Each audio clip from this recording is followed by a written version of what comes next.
minut. Siz güyü utkanına çalıp biz de güyüyoruz. Ya çok da görünmüyor da düğü atkanlar. Azır ayt. Nazar düğü atkanlar. Oğlum kuruluşkanlar. Var pisak olsan çaktan hınsalar kuruluşkanlar.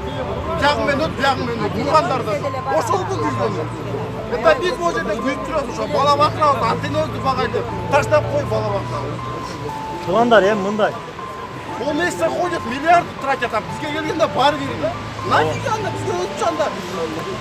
Ucoktorun memlekette özünce memleket kurtar bulu. Ya bu elçilik bizge jaramay. Jaravayt elçiliğe açın. Bola Toltunbay. Bola Toltunbay. Germaniyada elçilik olganda da bul жерде отолуп чыгында дагы эчтеке кылып бератпады. Ага чейинки элчилик кичине болсо да бир кыймылдайтылар. 2017-жылы 15 октябрда азыркылар көп эле унутуп койду болуш керек ал нерсеничи. Элди алаксытып коюшат, башка иштер менен ал унутулуп кала берет. Мен баса белгилеп кетем бир нерсени. 2017-жылы 15 октябрда ошол жерде кыргыз эл чогулуп элчиликти басып алабыз дешкен.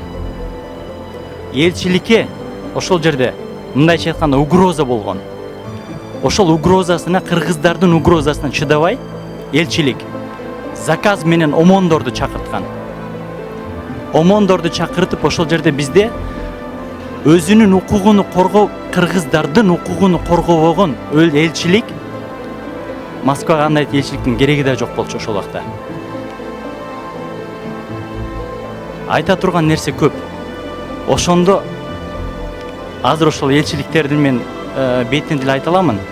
Ошол жерде БШКнын жана элчиликтин өкүлдөрү Адахан Мадумаровдун адамдары экен ушул сыртта турган. Ким өкүлдөрү ошол бүтүн Кыргызстан партиянын Адахан Мадумаровдун кимди бул жакта өкүл болуп ким шайланды дегенде биз турганбыз. Чыгып элди успокаивать этип койгулачы, сураныч деген бизден суранган. Ошол адамдар ошол жерде иштеп атат, отурат. Ошончо элди 10 миң деген, 20 миң деген, 50 миң деген элди биз успокаивать эткенбиз ошондо. Метро жака барып, ушул жактан тарап кеттиле деген эл тарабай койгон кечке чейин, караңгыга чейин.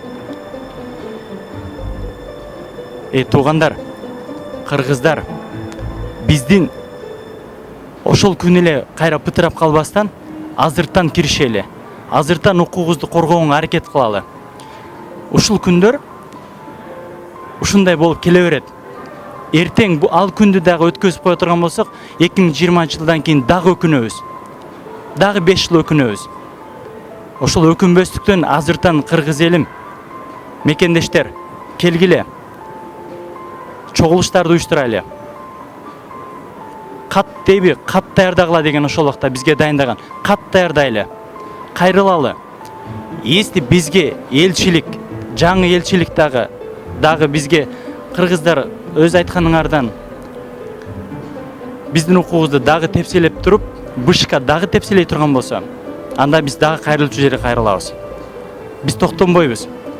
Бизге бир эле ушул Москвада, Россия жергесинде кыргыз кайсыл жерде көп болсо, ошончолук шайлоо участкаларыны ушуларга бардыгына условия түзүп бергенде алар милдеттүү. Аны кече өзүңүздөр көрдүңүздөр, Россиянын тышкы иштер министри өзү айтып атат, Лавров. Укук тебелеп атасыңар Украина депчи. А бизде кыргыздарда наоборот айтат да. Россия бизге шарт түзүп бербейт деп. Россия түзүп берет экен го шарттарды. Арткандай шарттарды айтсаңар түзүп берет экен го. Убагында болгондо анда шайлоолор, ар жерлерде болгондо 500 миңден ашык кыргыз жашайт Москвада. Бул официалдуу. 500 миңден ашык. А бир айылда 2000 калк болсо, шайлоочу болсо, бир участка Москва боюнча 500 миң ашык кыргыз жашап атса, бир участка деген уят да. Эртең убагында айтпадыңар дебегиле. Азыр айтып атабыз. Бул силерге азыртадан күмүш сырга болсун. БШКнын башчысыбы, өкүлүбү, элчиликпи, жаңы келген элчиликке биз ушундай условия менен киребиз буюрса, кат менен кайрылабыз. Мен 2017-жылкыдай бул жакта кордукту көргүм келбейт. Андай укук тепселенген историяда кече болду. Аны дагы кайталабагыла. Кайталасаңар башкача болот.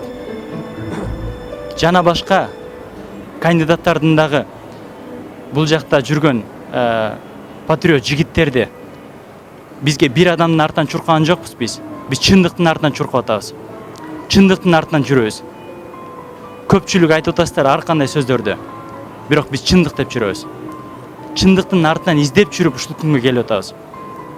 Чындыкты издегендер болсо, келиңиздер. Чогулайлы, кат даярдайлы. Рахмат. Ассаламу алейкум, мекендеш бир туугандар.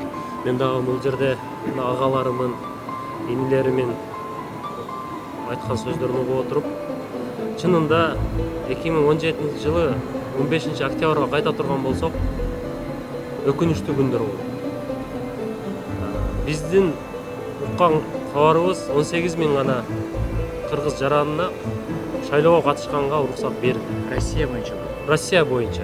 Бирок Москванын гана өзүндө 600-700 000 кыргыз гражданин мекендештерибиз бар.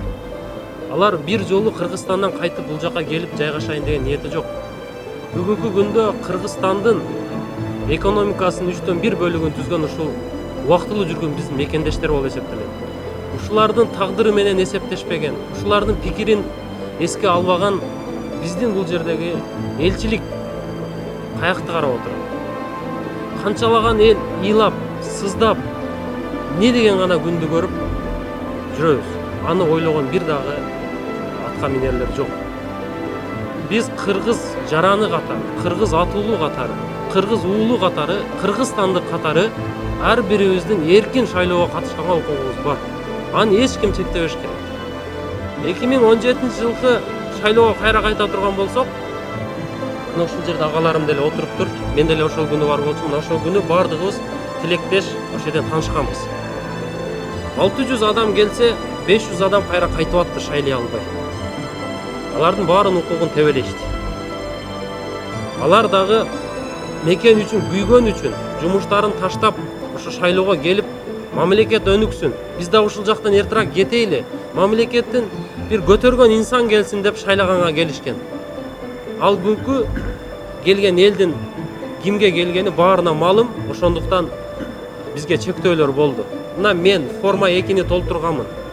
Бардык бийлик койгон талапты аткарганмын, БШК бекиткен талапты. Бирок мен дагы шайлай алган жокмун. Эмне себептен? Мен биринчи жолу шайлоого катыштым, ачык айтып коеюн. Мурун угуп жүрчүмүн, бирок биринчи жолу туш болдум. Кимге добуш бересиң деп сураганды шайлоодо мен биринчи жолу уктум.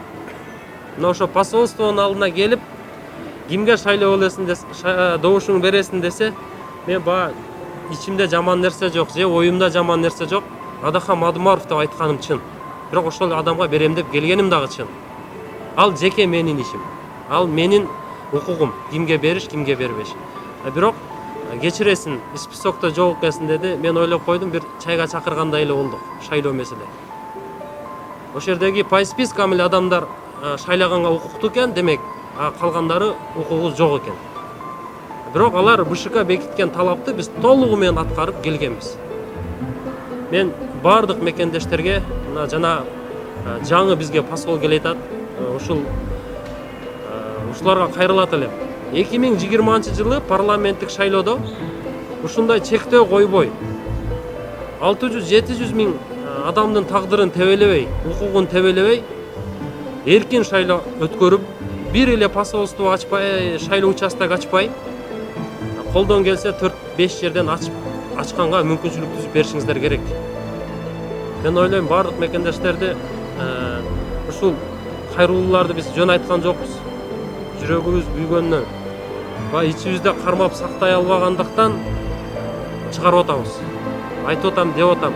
Мына бул агаларым деле мен шайлоодо таанышкам. Булар дагы ошол көйгөй менен. Мындай издеше турган болсок, биз толтура кыргыз көйгөйү бар. Ар бир кыргыз айтат, толла ичинде көйгөй. Ошону уга билген, ошолор менен эсептеше билген өкүлчүлүктебизби, элчиликпи, ким болсо болсун, кыргыз мекендештердин, бияктагы Россиядагы мекендештердин, айрыкча биз Москвадабыз, Москвадагы мекендештердин ар биринин пикири менен эсептешип, ой бөлүшүп турса деген менде бир калоо тилек бар. Мен айткым келет эле, ушул жактагы мекендештердин баарысына кайрылгым келет эле. Мына агам айтып кетти, элчиликке кайрылабыз деп. Мына бул жерде эгерде ошол элчилик биздин талапты аткарбай турган болсо, келиңиздер баарыбыз бирден болуп, бир муштумга түйүлүп чогулалы дагы, кол чогултуппу, кат жазыппы, ушул бир жолун табып берели баарысын элчиликке. А эгерде элчилик ошол биздин сунушту, биздин суранышты аткарбай турган болсо, анда биз орус өкмөтүнө кайрылганга толук укугубуз бар. Мына биз ушуга жетерлик дем күч менен биримдиктүү болсок, баарын жеңебиз.